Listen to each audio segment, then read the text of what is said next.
औज़ुबिल्लाहि समीउल अलीम मिनश्शैतानिर्रजीम बिस्मिल्लाहिर्रहमानिर्रहीम। दोस्तों और साथियों, अस्सलाम वालेकुम।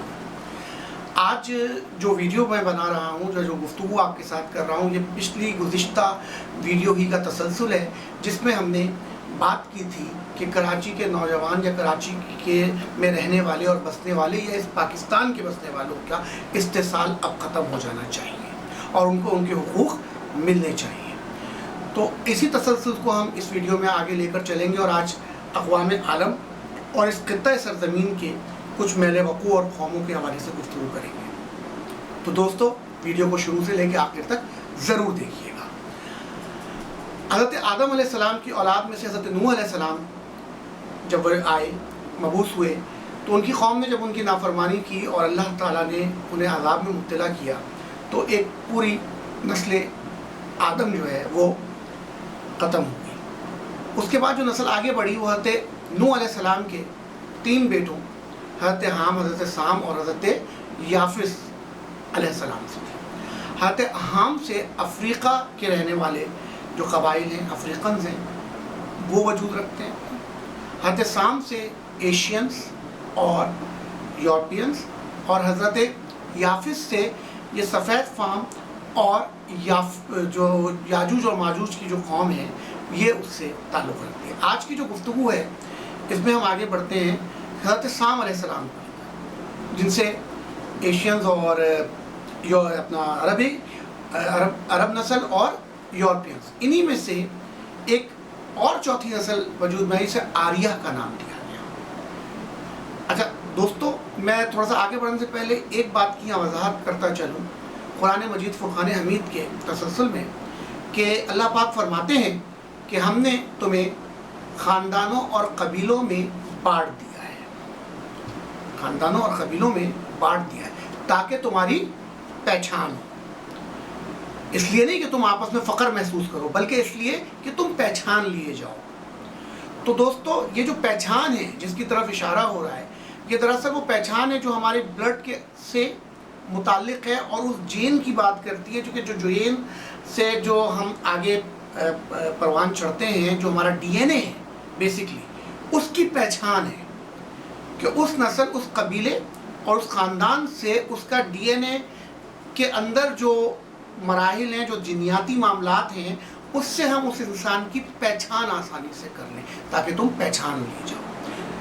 इसी तसलसल को आगे लेकर जब हम चलते हैं और ख़ित्ता इस सिंध की बात करते हैं, तो सिंध बेसिकली दरियाए सिंध से मंसूब है, जिसे सिंधु भी कहा जाता है, और एक बहुत बड़ा ख़ित्ता इसके ऊपर है जहाँ से दरियाए सिंध शुरू होती है और जहाँ तक वो जाके समंदर में गिरती है। इसके आस और पास का जो इलाका है वो सिंधु नदी या सिंधु दरिया का इलाका कहलाता है। इससे के अलावा ये जो ख़ित्ता इस वक्त सिंध के नाम से मशहूर है, ये अगर हम कुछ अरसा पहले की तरफ जाएं तो ये राजपूताने का इलाका था। ये राजपूत यहाँ पर बसते थे, ये उनका इलाका था। और कराची जिसकी आज हम बात करते हैं, तो ये समंदर था और समंदर आहिस्ता आहिस्ता पीछे की तरफ गया और फिर यहाँ एक माहीगीरों की बस्ती वजूद में आई।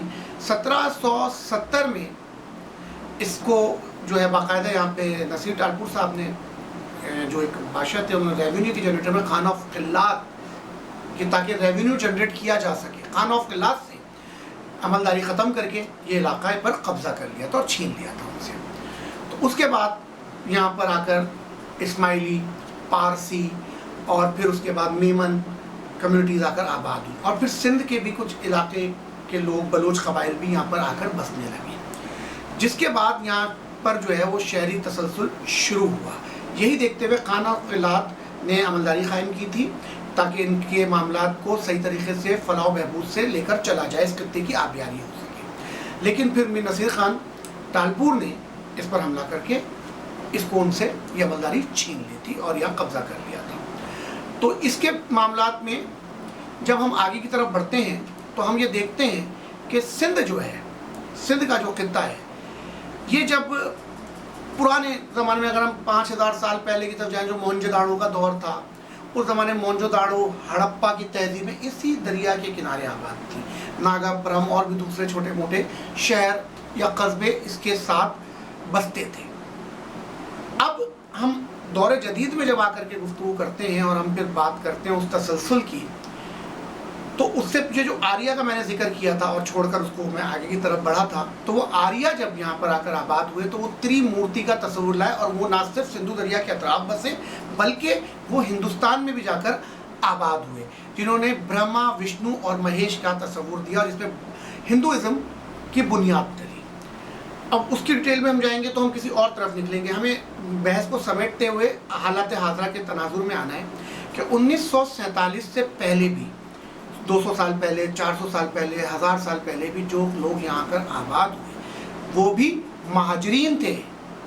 और फिर 1947 में जब पाकिस्तान बना उस वक्त भी एक बड़ी तादाद में महाजरीन आए, लेकिन कहाँ, अपना पंजाब में, जो पंजाब को, मशरक़ी और मगरबी पंजाब को जब दो हिस्सों में तकसीम किया गया तो एक हिस्से से दूसरे हिस्से में हिजरत हुई, जो बड़ी खून रेज हिजरत थी। इससे के बाद 1951 में एक नेहरू पैक्ट हुआ।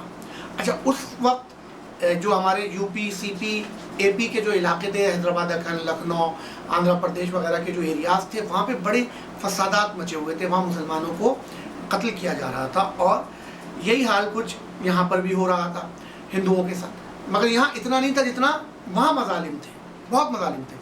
और फिर यहाँ से जो सिख वहाँ पर गए थे तो नेहरू को उनको बसाने में बड़ी मुश्किलात हो रही थी। तो 1951 में जो नेहरू पैक्ट हुआ खान लियाकत अली खान साहब और नेहरू के का आपस में, तो उसमें यह तय पाया कि हम महाजरीन को यहाँ भेजते। तो मोनाबाव के रास्ते और समंदर के रास्ते महाजरीन यहाँ आकर आबाद हुई, जिसमें सबसे ज़्यादा अक्सरियत उर्दू बोलने वालों की थी। उसके अलावा मेमन कच्छी यहाँ पहले से भी आबाद थे और मज़ीद मेमन बरादरी यहाँ आकर आबाद हुई।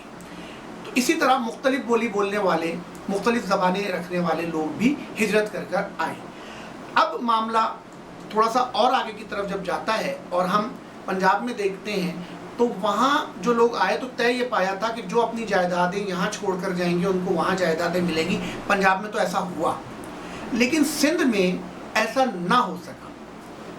सिंध के अंदर जो इस्तेसाली तबका यहाँ पर हिजरत ही करके आया था, चाहे 1000 साल पहले या 400 साल पहले, लेकिन वो यहाँ का सिंधी वडेरा शाही उस ज़माने में बन चुका था। उसने यहाँ आने वालों का इस्तेसाल शुरू किया और उसे उसकी मतरूका जायदादें और ज़मीनें ना दी, जो आज भी एक मसला है जिस पर गुफ्तगू होना और जिसके मसाइल पर बात होना अशद ज़रूरी है, अशद ज़रूरी है। अब बात ये आती है कि वो जो महाजरीन यहाँ आए, जो महाजरीन यहाँ आकर ठहरे, उनमें मुख्तलिफ इलाकों के लोग थे और मुख्तलिफ ज़बानें, अक्सरियत जो थी वो उर्दू बोलने वालों की थी, जो कराची में आकर आबाद हुए। ये जो कराची में आकर आबाद हुए, एक तो ये बहुत बड़े इंटेलेक्चुअल्स किस्म के भी लोग थे, दानिश्वर थे। कराची का एक इलाका नाज़माबाद और फिर आगे चल के नॉर्थ नाज़माबाद एक ज़माने में अदबी तहजीबों का गहवारा था और यहाँ अदबी शख्सियात, बहुत ही बुलंदो पाया शख्सियात आई।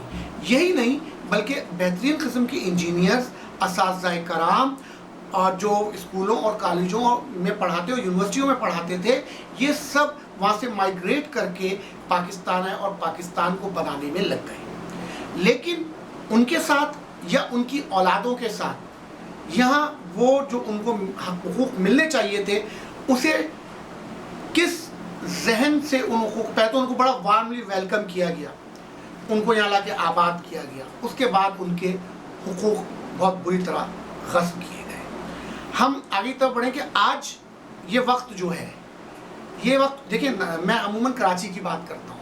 क्यों?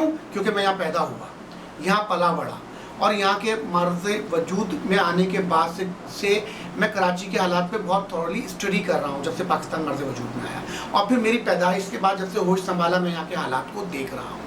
लेकिन मैं किसी लिसानी जमात या किसी फ़िरका वाराना जमात का हिस्सा कभी भी नहीं रहा, और मैंने हमेशा हक़ और सच की बात की, और आज भी अल्हम्दुलिल्लाह हक़ और सच की बात करूँगा।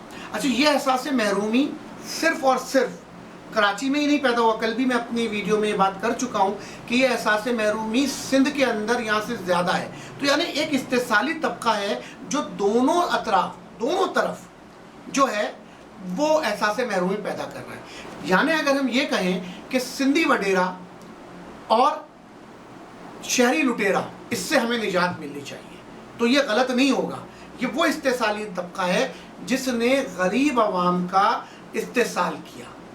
اس وقت ضرورت یہ ہے کہ ہمیں ایک قوم دیکھنی ہے کہ وہ قوم، اب کراچی کے یہ حالات ہیں کہ کراچی میں نہ صرف وہ مہاجرین آ کے آباد ہو گئے یا رہتے ہیں، بلکہ ایک بہت بڑی تعداد میں مختلف شہروں کے لوگوں کو لا کر یہاں بسایا گیا، جن کا کوئی اندراج یہاں پر نہیں ہے، نہ ان کے شناختی کارڈ پر یہاں کا ایڈریس موجود ہوتا ہے، بلکہ ان کا ایڈریس ان کے آبائی علاقوں کا ہوتا ہے، ووٹر لسٹ میں ان کے وہیں کے اندراجات ہوتے ہیں اور یہ وہیں جا کر ووٹ ڈالتے ہیں، لیکن وسائل میں وہ حصے دار ہیں یہاں کے، اور مردم شماری صحیح معنوں میں نہیں کی جاتی اور وسائل کی منصفانہ تقسیم نہیں ہوتی۔ اس پہ ہم ایک الگ ویڈیو بنائیں گے کہ وہ کس طریقے سے ہونی چاہیے، لیکن موجودہ حالات میں ہمیں یہ دیکھنا ہوگا کہ ہمیں ایک قوم، جیسے سندھی ایک قوم بن چکے، پنجابی ایک قوم بن چکے، بلوچ ایک قوم بن چکے، پٹھان ایک قوم بن چکے، اس طرح جو لوگ یہاں آ کر آباد ہوئے انہیں بھی ہمیں ایک قومی دھارے میں لا کر اور پھر ان سب کو ملا کر ایک پاکستانی قوم کا تصور